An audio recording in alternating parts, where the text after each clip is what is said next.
Selamat datang di Pojok Santai. Sebelum Anda mendengarkan audiobook ini, kami menginformasikan bahwa channel ini adalah review audio dari buku yang ada di Indonesia. Untuk membaca keseluruhan buku ini, kami menyarankan membeli buku aslinya di toko buku kesayangan Anda, baik offline maupun online. Keberadaan channel ini dimaksudkan untuk membantu Anda mendapatkan pengetahuan dari buku-buku kesayangan Anda. Jangan lupa untuk subscribe, like, dan komen.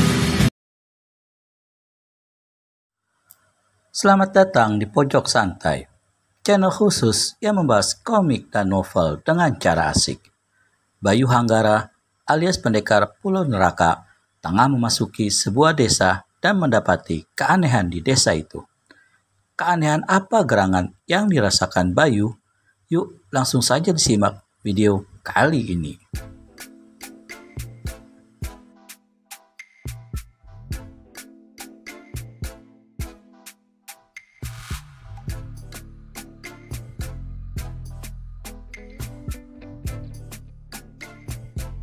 Benarkah kau yang bernama Bayu Hanggara, si pendekar Pulau Neraka? Nada suara gadis itu seperti ingin meyakinkan. Benar, saut Bayu seraya kembali memutar tubuhnya dan menutup pintu jendela. Kemudian dia berbalik lagi dan melangkah ke kursi. Dan dengan enak dia segera duduk di kursi itu. Silakan duduk. Gadis itu pun mengambil tempat di kursi dekat pintu. Siapa nama Nona? Tanya Bayu. Namaku Dewi Puspita, tapi kau cukup memanggilku Dewi saja. Gadis itu memperkenalkan diri. Dari mana kau tahu namaku? Apakah Ki Bauk yang telah mengatakannya padamu?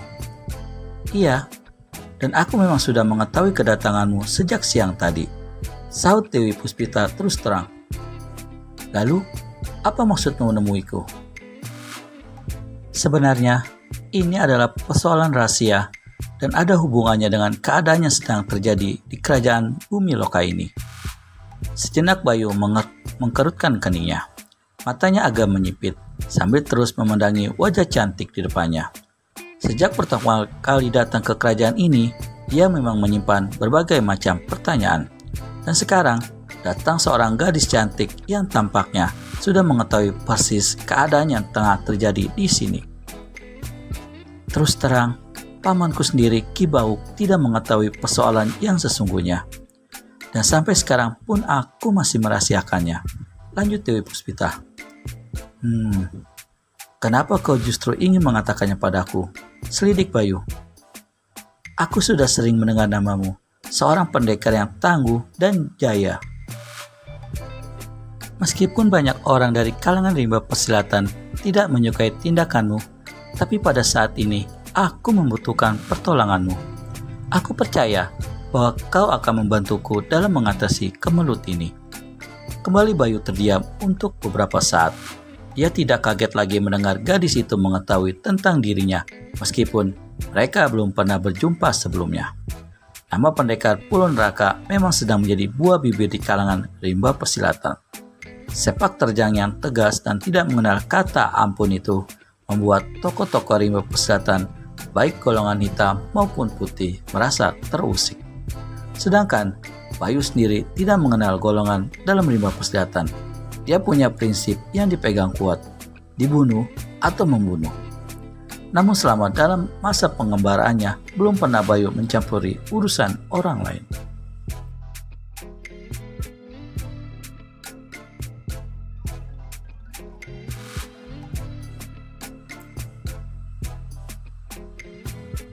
Persoalannya sendiri saja belum tuntas, dan masih banyak lagi orang-orang yang harus dicarinya untuk mempertanggungjawabkan segala perbuatannya. Di samping itu, Bayu juga masih diliputi oleh rasa penasaran karena dia belum menemukan pusara ibunya, tapi pusara ayahnya Dewa Pedang sudah dia ketahui dari salah seorang murid Padepokan Teratai Putih yang selamat dan kini mengurus pusara gurunya itu. Aku tahu memang akan sia-sia saja menemuimu, tapi setidaknya aku kan sudah berusaha. Maaf, aku telah mengganggu waktu istirahatmu, kata Dewi Puspita seraya beranjak dari duduknya. Tunggu dulu, cegah Bayu. Dewi Puspita tidak jadi membuka pintu. Dia lalu menoleh dengan tatapan penuh harap. Wajahnya tampak murung dan terlihat adanya keputusasaan. Aku memang pengecut, mementingkan keselamatan diri sendiri tanpa menghiraukan orang lain. Seharusnya aku segera menyerahkan diri. Lirih suara Dewi Puspita. Apa sebenarnya yang sengaja terjadi? Tanya Bayu. Secercah harapan muncul di wajah gadis itu. Sinar matanya yang semula redup kini kembali bercahaya. Pertanyaan pendekar pulau neraka itu menyeratkan suatu maksud yang semula dianggapnya mustahil. Kini Bayu kembali meminta gadis itu untuk duduk dan menceritakan semua peristiwa yang tengah melanda kerajaan bumi loka ini. Sampai tengah malam, Dewi Puspita masih berada di kamar penginapan Bayu Hanggara. Gadis itu telah menceritakan semua peristiwa dari awal hingga akhir.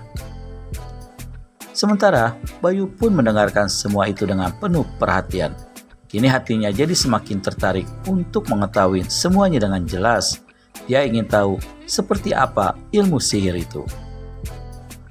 Sering dia mendengar cerita tentang ilmu sihir, tapi belum pernah melihat langsung dengan mata kepala sendiri. Kau sudah yakin bahwa tugas itu tidak datang dari raja? Kenapa masih mau melakukannya juga? Tanya Bayu setelah Dewi Puspita selesai dengan ceritanya. Aku sudah katakan hal itu pada ayah, tapi ayah tidak mau mendengar. Dia terlalu patuh pada titah Gusti Prabu. Saut Dewi Puspita setengah menyesali sikap ayahnya. Siapa yang telah menemui ayahmu? Tanya Bayu. Pati Ardareja dan Panglima Rupadi dengan dikawal beberapa prajurit. Saut Dewi Puspita menjelaskan. Menarik juga ceritamu, gumam Bayu pelan. Tampaknya kau tidak percaya pendekar pulau neraka. Keluh Dewi Puspita agak lesu. Aku percaya dan aku merasa tertarik dengan ceritamu barusan. Memang aneh dan ya, Bayu mengangkat pundaknya. Terima kasih atas kepercayaanmu pendekar pulau neraka, tapi kepercayaan saja tidak cukup. Cepat atau lambat, mereka pasti bisa menangkapku. Dan tamatlah riwayatku. Agak sinis nada suara Dewi Puspita. Entah dia sinis kepada siapa. Mungkin juga dia mencibir pada dirinya sendiri. Dengar Dewi, aku berjanji akan membantumu. Dan kau sebaiknya jangan memanggilku pendekar pulau neraka. Panggil saja aku Bayu. Bagaimana? Dewi Puspita tersenyum cerah.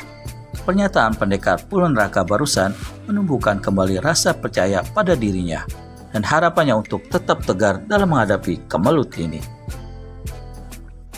Memang bukan saja Nyai Lumping yang akan dihadapi, tapi juga pihak kerajaan yang telah menjadi sumber malapetaka ini. Dewi Puspita memang mencurigai Pati Ardareja dan Panglima Rupadi yang mengatur semua ini, namun dia belum memiliki bukti yang cukup kuat. Setelah lewat tengah malam, Dewi Puspita baru meninggalkan kamar penginapan itu. Dan sepeninggal gadis itu, Bayu masih duduk sambil merenung di atas pembaringannya. Inilah untuk pertama kalinya akan mengurusi persoalan orang lain. Persoalan yang tidak ada hubungannya sama sekali dengan dirinya.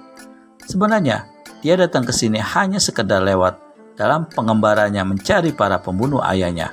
Juga ingin mendapatkan kepastian tentang nasib ibunya. Aneh juga. Aku merasakan ada sesuatu di balik semua peristiwa ini. Sesuatu yang tersembunyi. Pagi-pagi sekali, Bayu tampak sudah keluar dari kamarnya. Dia terkejut ketika telinganya mendengar suara ribut-ribut di bagian depan. Kemudian bergegas, pendekar pulau neraka itu melangkah menuju bagian depan rumah ini, yang merupakan sebuah kedai. Tampak di sana sudah berdiri beberapa orang yang berseragam prajurit kerajaan. Buru-buru dia berlindung di bidik di balik pintu untuk menghindari penglihatan mereka. Sementara itu, Ki Bawuk tampak duduk berdampingan dengan istrinya. Seluruh tubuh mereka bergetar dan wajahnya pucat pasi. Sedangkan di depan suami istri itu berdiri dua orang laki-laki yang berusia setengah baya dengan pakaian indah. Jelas kalau mereka adalah pembesar kerajaan bumi loka. Siapakah pembesar kerajaan Bumi Loka yang mendatangi Ki Bauk dan istrinya itu? Temukan jawabannya di video selanjutnya hanya di channel Pojok Santai. Segera subscribe dan tekan tombol lonceng untuk mendapat notifikasi video terbaru dari kami. Terima kasih dan sampai bertemu kembali.